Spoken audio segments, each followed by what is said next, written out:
Final segment with our guests this morning. If you want to join in the conversation, 737-7587. Typically when we have law enforcement on, a lot of times I think people just enjoy sitting back listening, getting the philosophy. And everyone has gently different philosophies. I even am picking up right now with Murfreesboro's new police chief, Carl Durr, who's joining us this morning with Public Information Officer Sergeant Kyle Evans. But a little different style than Chief Chrisman. And I had only the highest regard for Chief Chrisman. But in your case, you've said that you're going to try to meet with every one of the 300 plus officers on your force, 15 minutes, one-on-one on their time. Right. When you can, on your time rather, when you can go and get them when they're not busy. Yeah.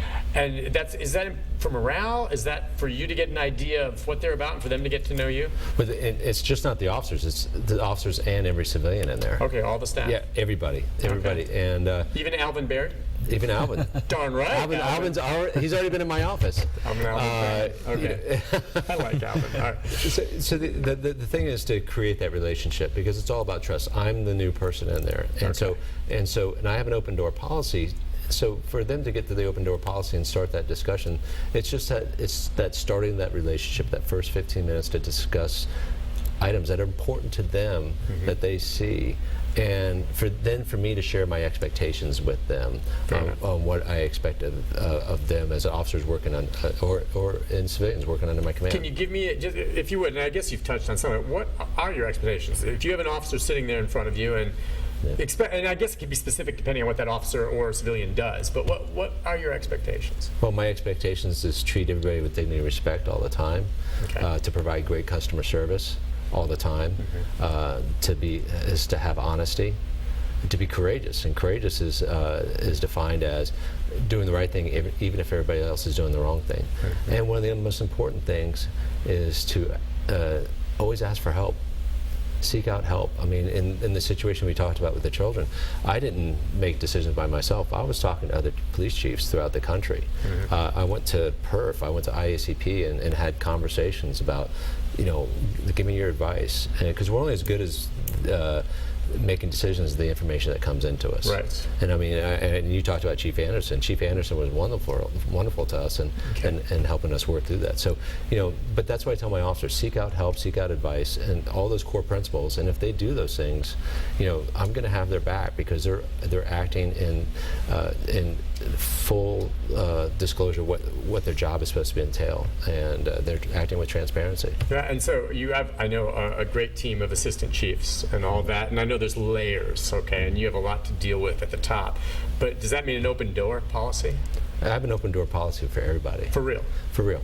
Okay, meaning that when scheduled, they can come on up and... Yeah, the important thing about an open door policy is you can't allow people to circumvent chain of command. So I can hear that. Exactly. Yeah. Right. So, but it's for me to understand, and then I can help direct them into what they need to do. Okay, and we know, I mean, you're very friendly, and people do their job, but like any boss, if something runs afoul, and I know in this case involving this children, I mean, one officer has been suspended, at least for the time being. I mean, you're going to hold him to it. Well, hasn't been suspended. Okay, I'm sorry, paid administrative leave. Right, okay. and that's just while the investigation, it's not disciplinary. We just have to find out. We've got to dive deeper into that issue and find out the facts. But again, I also, within and outside the organization, I operate with transparency as much as possible. But it's also fairness and consistency that I have to operate out of. Meaning, well, to earn their respect, like anyone, if someone runs afoul, you're going to have to hold them accountable. Oh, absolutely, and accountability is part of it.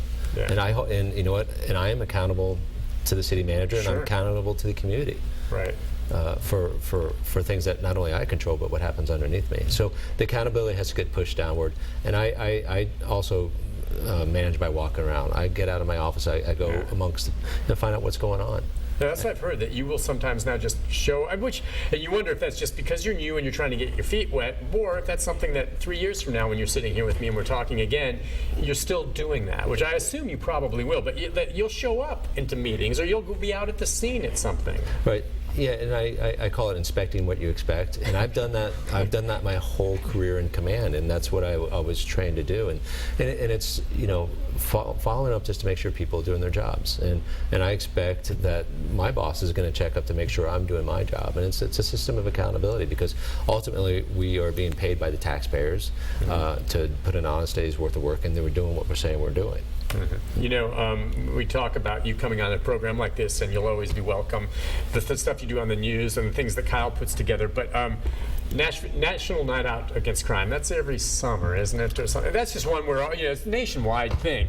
That's one opportunity for police to get out. But I mean, in terms of through Kyle or whatever, are you going to have opportunities for people, are you going to show up at gatherings to meet the public and head out there, aside from when they're calling because of some crisis situation?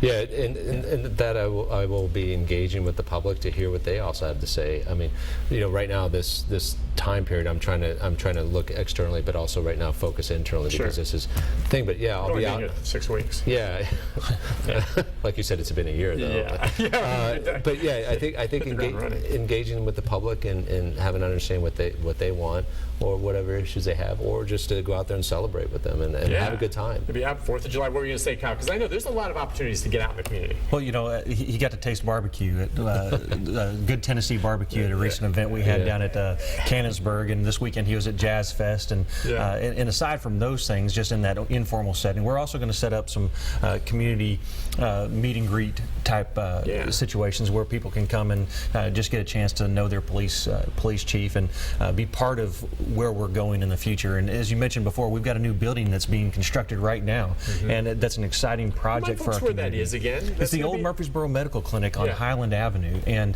when it's done, it will be one of the most state-of-the-art police facilities in the state, and it'll be an example of a beautiful building, a lot of resources, but it's also going to have the best police officers in the state working in this building. And as that becomes part of our community, again, there will be more opportunities for people to come engage, see their tax dollars at work, see the new police building, and be part of that. And it's something that we've always engaged in, and Chief Durr is no exception. He wants to really engage the community, and we've got some good things planned in the near future. Yeah, I mean, that is awesome, because one of the things now is some of the stuff's kind of spread out a bit, just the way it's set up. It's all going to be centrally located. How aware of you were the fact that there's going to be a new police station coming here when you applied for the job? Oh, That's probably one of the appeals, right? So, I mean, that's pretty neat. I've seen the plans on it. It's going to be awesome. Yeah, no, it's going to be great. That really didn't have an effect on, I'm going to move there because of a new police station. I think but that's going to be a big plus. Oh, absolutely. And I can tell you the officers and all the civilian staff are looking forward to it, because we are spread out. So, now we can come together and hopefully even improve the services that we do, because being under one roof will help us communicate and talk with one another. Just in the brief 6 weeks you've been here, not just through the department, but just being in the community. I know your family's not out here yet. They're going to be coming this summer, I suppose, right? Yes. They'll be moving out. But just your impressions right now. We just have a couple minutes left of the city of Murfreesboro. Does it match up with kind of what you expected after you'd been out here for the visit and met with, the city manager? Is it meeting your expectations, exceeding it? And I'm talking about in general as a whole. I'm really enjoying the community. I mean, I think it's a great community. I'm excited about it. I talk to my wife, once or twice a day, and she's always asked me, are we going to like it? And I said, well, you're going to love it. Yeah. You're absolutely going to love it. And I know, having been from Eugene myself, and Murfreesboro is a smaller, more, like Eugene, even though it's very linked to Nashville. Right. That'd be like Eugene being really close to Portland. But I mean, she'll like it. I think it's very similar in a lot of ways. It's built around a university. Yeah, and it's similar. Everywhere I've lived, I've been a place that's near a university. University of Oregon down in Boca Raton. They had Florida Atlantic University that we worked with. So I have that history working with the universities. But yeah, I mean, it's they're just really wonderful, fantastic people, and it's a community. It's a tight, even though it's gotten bigger as it's been expressed to me, and everybody describes it to me, and I feel it's a community, a tight-knit community. That's the South in a way, and that's Tennessee as a whole. The people around here as that, but it will continue to grow. Nice. Is where it's going, and it's going to get bigger. But listen, we're very lucky to have you here. I think it's an exhaustive search. You must be darn good to have gotten this job, because I think of a job like this being something of a plum. Is your thoughts for the future that you view this as a long-term situation for you? I mean, you see yourself retiring here? and my officers come up and they see that I went from here to here, and I tell them, understand, I wanted to be a police chief. This is my career. You've got it. I've got it. And when I looked at this, I love the community, and I'm loving it even more every day I'm there. But we want to build a house because literally, we want to pour the concrete, the foundation, and bring our kids up and see them off to college here. So this is where I want to say I'm not looking for something else. This is this is where I will retire. Yeah, you look around at the police chiefs in the cities around you. Have you met with most of them? I mean, Chief Anderson in Smyrna. I mean, Arnold in Smyrna. Yeah, I've met with some police chiefs, and I'll be able to engage more. Been here a long time, and Chief Anderson worked his way up here. Chief Arnold's been there. Gosh, how long? Long time, yeah. A long time, and so people come here and tend to stay, and it's becoming more and more.